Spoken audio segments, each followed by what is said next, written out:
Hi, I'm Adam Haynes, an elder at Beth Tikkun Messianic Fellowship. Thank you for joining me to discuss the core principle, righteousness. If you have not listened to the video introducing the core principles, please listen to that first, and I'll see you in a little bit. As mentioned in the introductory video, I will not be having an exhaustive conversation about each core principle.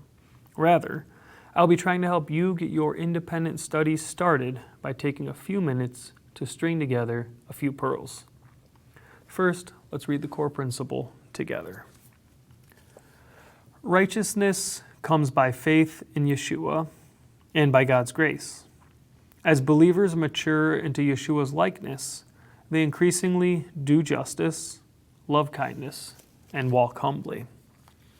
For this one, there's just the one line, so obviously that's the one we'll dig into.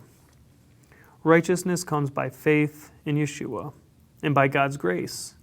As believers mature into Yeshua's likeness, they increasingly do justice, love kindness, and walk humbly. Righteousness is an idea that has become strangely muddled.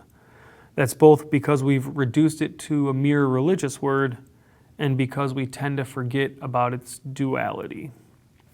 Righteous refers both to legal standing and rightness of action. There is one type of righteousness that comes from being declared righteous through faith in Yeshua, and there is a second type of righteousness that comes from doing the right things.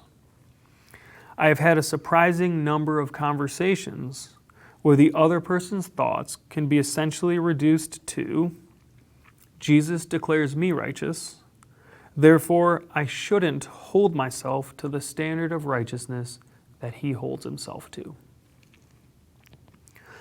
Let's look at two verses from our required reading so we can appreciate both aspects of righteousness.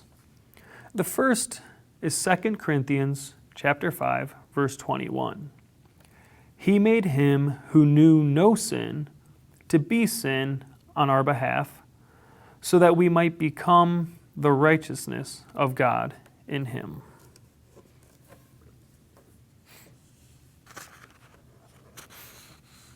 In this verse, the author expresses that in Yeshua we attain the righteousness of God. Clearly, this does not refer to perfection of action. We are still flawed.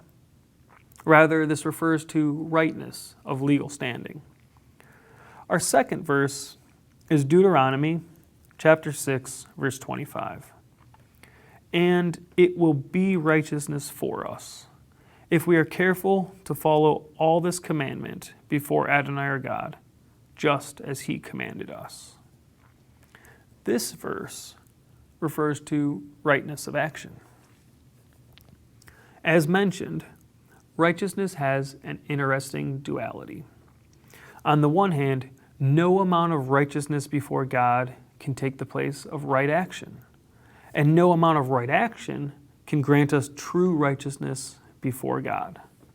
Yet, and perhaps this is why it's hard to recognize the two different types of righteousness, we demonstrate righteousness through righteousness. One of the things we have chosen to emphasize in our core principle, righteousness, is that the righteous will act righteously. Thank you for taking a couple minutes out of your day to listen to this quick video. Hopefully it encourages you in your studies. As mentioned in the introduction video, please don't hesitate to send your questions along to me. You'll find my email in the first page of your manual.